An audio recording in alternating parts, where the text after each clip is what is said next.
Hello সবাইকে, চলে এসেছি একটা নতুন পুজোর অর্ডার নিয়ে। এটা রামপুরহাট থেকে আয়েশাদির অর্ডার। আয়েশাদির সাথে আমি পরিচিত হয়েছিলাম আজ থেকে প্রায় 6 বছর আগে। 2018 সালে যখন প্রথম বোলপুর সাব ডিভিশনে আমি জয়েন করি, উনি তখন ছিলেন সুপার ডুপার সিনিয়র, বিশাল স্ট্রিক্ট, বিশাল মানে কি বলবো, পারফেকশনিস্ট। তো ওনার সাথে পরিচয় আমার তখন থেকেই। তো উনি এই অর্ডারটা করেন, পুজোর অর্ডার ওনার ভাইয়ের জন্য।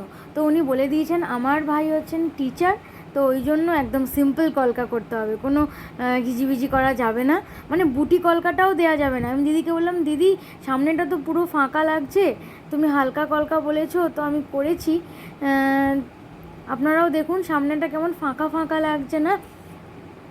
তো আমি বললাম, দিদি একটা বুটি কলকা দিই। বলছেন যে না, বুটি কলকাও দেওয়া যাবে না, হাতাটাও একদম সিম্পল করেছি ওনার কথাতেই। মানে একটু মানে সব ব্যাপারে উনি খুবই স্ট্রিক্ট। তো ঠিক আছে, এই হলো ফাইনাল লুক। দেখুন কেমন লাগলো আপনাদের জানান। আয়েশাদি রিভিউ দিচ্ছে, আয়েশাদির খুবই ভালো লেগেছে। আমার কিন্তু খুব ফাঁকা ফাঁকা লেগেছে, কিন্তু দিদির তো ভালো লেগেছে। উনি যা চাইবেন তাই তো হবে। আজকের জন্য টাটা।